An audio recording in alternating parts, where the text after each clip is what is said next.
Hoy nos adentramos en una de las historias más dramáticas y cruciales, el encarcelamiento y la muerte de Juan el Bautista, esa voz que preparó el camino.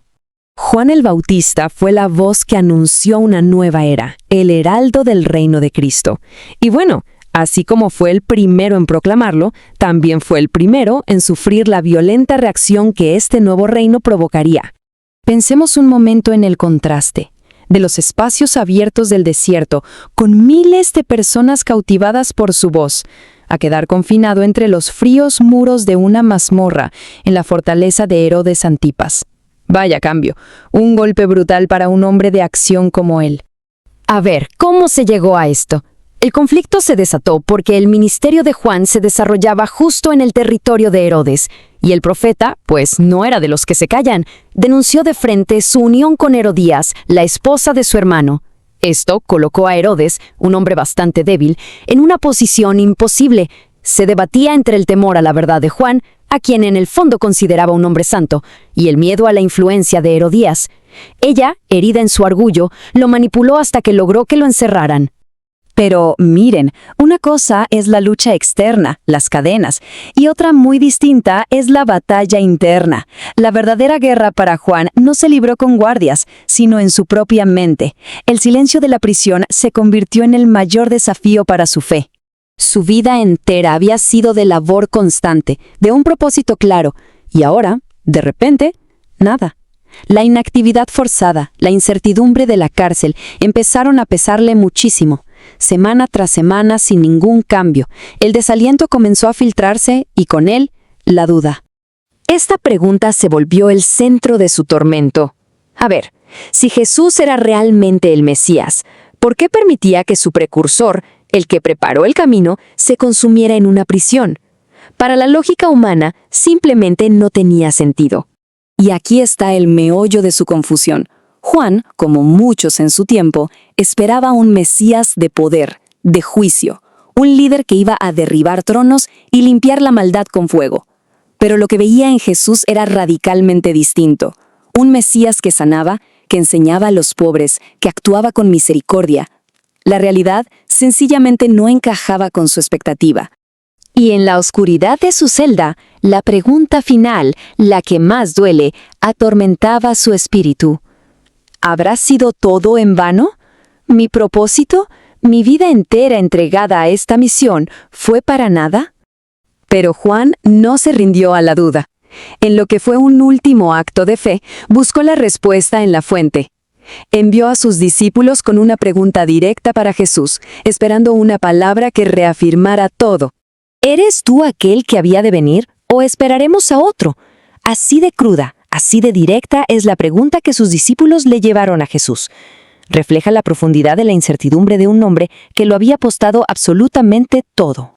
La respuesta de Jesús es brillante. No le da un simple sí. En cambio, señala la evidencia. Les dice a los discípulos de Juan: vayan y cuéntenle lo que están viendo y oyendo. Los ciegos ven, los cojos andan, los muertos resucitan. Cada uno de estos actos era el cumplimiento directo de las profecías sobre el Mesías. La prueba no fue una declaración, fue una demostración viviente. Y con esta frase final, Jesús le dio la clave. Era un mensaje directo para Juan. El reino no se establecería con la fuerza que él esperaba, sino a través de la humildad, el servicio y el sacrificio. Esta fue la respuesta que, finalmente, le trajo paz a su espíritu.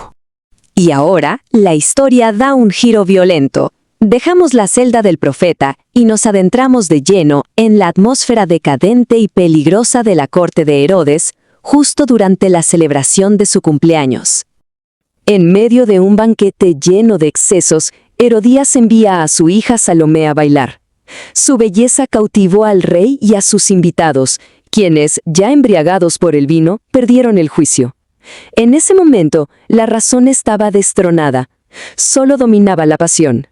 En un arrebato de orgullo y total imprudencia, Herodes le hace un juramento a Salomé. Le daría cualquier cosa que pidiera, incluso la mitad de su reino.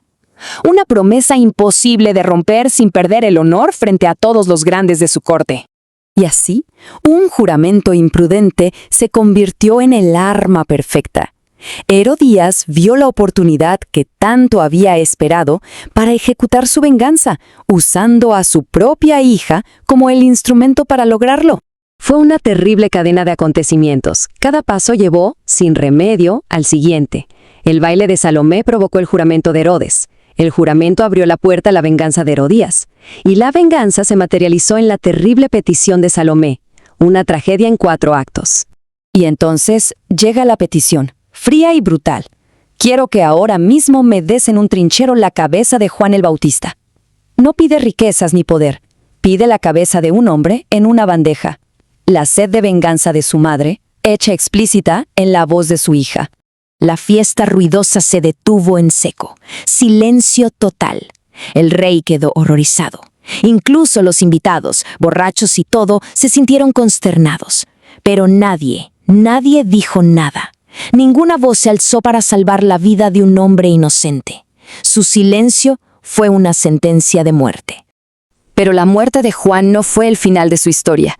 En realidad fue el comienzo de su legado y el de la eterna tortura de su verdugo. Herodes pagó un precio terrible. Su pecado lo persiguió constantemente. Vivía atormentado por el remordimiento, con un miedo perpetuo. De hecho, cuando oyó hablar de las obras de Jesús, lo primero que pensó fue que Juan había resucitado para condenarlo. Su vida se convirtió en una cosecha de ansiedad y terror. Y mientras Herodes se consumía en su culpa, la influencia de Juan crecía. La verdad que él proclamó no pudo ser silenciada por la espada. Su mensaje trascendió su propia muerte, extendiéndose a través de las generaciones. Si lo vemos desde una perspectiva más profunda, el sufrimiento y el martirio de Juan no son una tragedia sin sentido, sino todo lo contrario, el más alto honor. Una participación directa en la misión y el sacrificio de aquel a quien él mismo anunció. Al final, la historia de Juan el Bautista nos deja con esta pregunta, demostrando que, aunque se pueda encarcelar al mensajero, es imposible encerrar el mensaje. La verdad siempre encuentra la forma de escapar.